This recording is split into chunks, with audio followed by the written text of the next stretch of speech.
Kalau emang seseorang udah masuk ke sebuah sekte, biasanya gak cuma dia yang harus nanggung akibatnya. Seringkali keluarganya juga. Nah, yang kayak mau gue ceritain kali ini, kejadiannya itu sebenarnya belum lama, sekitar 1 atau 2 tahun yang lalu.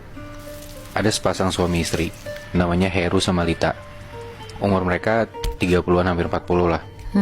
Mereka punya 1 anak cowok, masih SD, dan mereka tinggal di daerah Jakarta Selatan. Heru dan Lita ini keluarga yang keadaan ekonominya cukup menengah sedikit ke atas lah, dengan pendidikan agama yang bisa dibilang agak kurang sebenarnya. Nah, awalnya si Lita ini, istrinya, itu tuh ngeluh kalau perutnya sakit. Dan sakitnya tuh hilang timbul terus setiap hari. Ya makin lama makin parah. Sakit perutnya ini bukan kayak sakit perut biasa, karena Lita tuh ngerasain perutnya kayak ditusuk-tusuk jarum. Lita juga udah coba buat dibawa ke dokter manapun, tapi sekian banyak dokter ini bilang kalau nggak ada masalah apa-apa di perutnya Lita. Kayak dikirimin santet gitu dong ya? Nah iya Muy, sampai akhirnya udah beberapa bulan berlalu, karena sakitnya nggak hilang-hilang dan nggak ada dokter yang bisa nyembuhin, Lita mulai frustasi. Nah salahnya Heru sama Lita ini malah mutusin buat pergi ke orang pintar. Ada satu kenalannya si Lita ini yang emang orang pintar, dan begitu mereka udah ketemu, si orang pintar ini bilang, saya nggak bisa sembuhin, tapi guru saya bisa. Akhirnya mereka pergi ke rumah gurunya ini, yang ternyata di Jakarta Selatan juga. Rumahnya si gurunya ini cukup gede, dan pas masuk, buat gue sih aneh ya Muinat, karena ruang tamunya tuh biasa aja.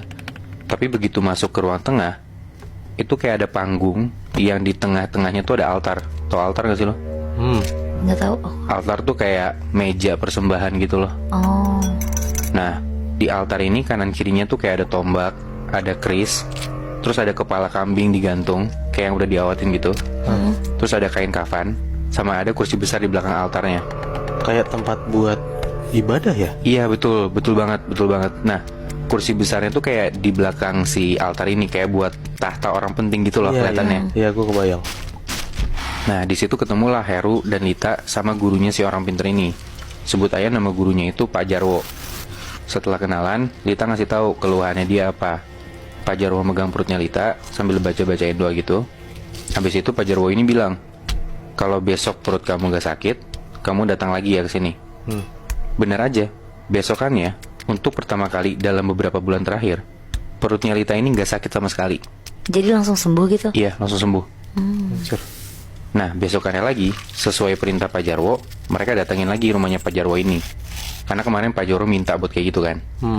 Sampai di sana, Lita dan Heru dikasih tahu kabar baiknya, kalau misalnya perutnya Lita udah gak sakit lagi. Tapi Pak Jarwo bilang, kalau Lita mau gak sakit lagi, kalian harus masuk jadi anggota saya. Tapi kalian belum suci. Saya harus mandiin dulu kalian di sini di malam Jumat. Jadi ternyata ya Pak Jarwo ini, ya kita bisa simpulin emang punya anggota atau perkumpulan gitulah. Dia pemimpin sekte gitu? Nah, bisa dibilang gitu Muy. Akhirnya di malam Jumat, mereka berdua dimandiin pakai air kembang. Karena katanya mereka ini selalu ngelakuin ritual mingguan tiap malam Jumat itu. Dan lu tahu Muinat, setelah dimandiin dan dalam tanda kutip udah jadi anggota, Heru dan Lita ini gak boleh salawat dan gak boleh ngaji. Zikir pun itu gak boleh pakai bacaan yang ya secara orang Islam tahu, tapi harus pakai bacaan dari Pak Jarwo. Dia bikin agama sendiri? Iya, agak-agak kayak gitu, makanya aneh banget kan. Nah bodohnya, karena Lita ngerasa penyakitnya bukan penyakit biasa, makanya Lita dan Heru ini setuju aja buat ngikutin aturan itu. Dan setelah dalam tanda kutip jadi anggota, setiap malam mereka datang ke rumah Pak Jarwo. Heru dan Lita ini kayak disuruh bersihin altar. Terus tiap malam mereka ada perjamuan dan makan bareng belasan anggota lainnya gitu. Oh ini banyak berarti? Banyak, anggotanya banyak, gak cuma Heru sama Lita, sebelumnya udah ada. Gitu. Dan tiap malam Jumat mereka ngelakuin ritual. Jadi kayak tiap malam tuh mereka beres-beres altar, perjamuan segala macam. Tapi malam Jumat mereka ada ritual sendiri. Nah, ini yang di luar nalar banget sih. Ritual mereka kan tiap malam Jumatan, yang tadi gue bilang. Jadi di ritual itu, mereka nih, si belasan anggota itu kayak sujud ke arah altar sambil baca-bacain doa yang selalu mereka pakai. Nah anehnya, Pak Jarwo ini gak duduk di kursi tahta itu yang gue bilang, malah ikutan sujud. Jadi kayak tahtanya tetap kosong. Bahkan si Pak Jarwo ini sujudnya paling depan di antara belasan anggota lainnya. Jadi kayak mimpin sujudnya gitu loh. Oh, kirain gue malah si Pak Jarwo yang di... Nah, gue juga mikirnya gitu Muy tadinya. Ah. Terus dia nyembah siapa dong? Nah, setelah mereka selesai baca-bacain doa itu, setelah sujud, mereka bangun dari sujud, di atas panggung, di atas altar itu udah kayak ada makhluk-makhluk yang wujudnya tuh cantik, anggun, kayak bidadari gitu loh, Muinat. Anjing. Dan di kursi yang tadinya kosong itu didudukin sama satu makhluk yang lebih besar lagi.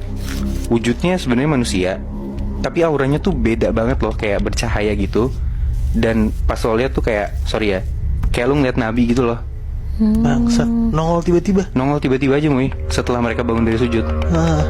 Dan si makhluk ini cuma ngeluarin satu kalimat, kalian minta apa, saya akan kabulkan.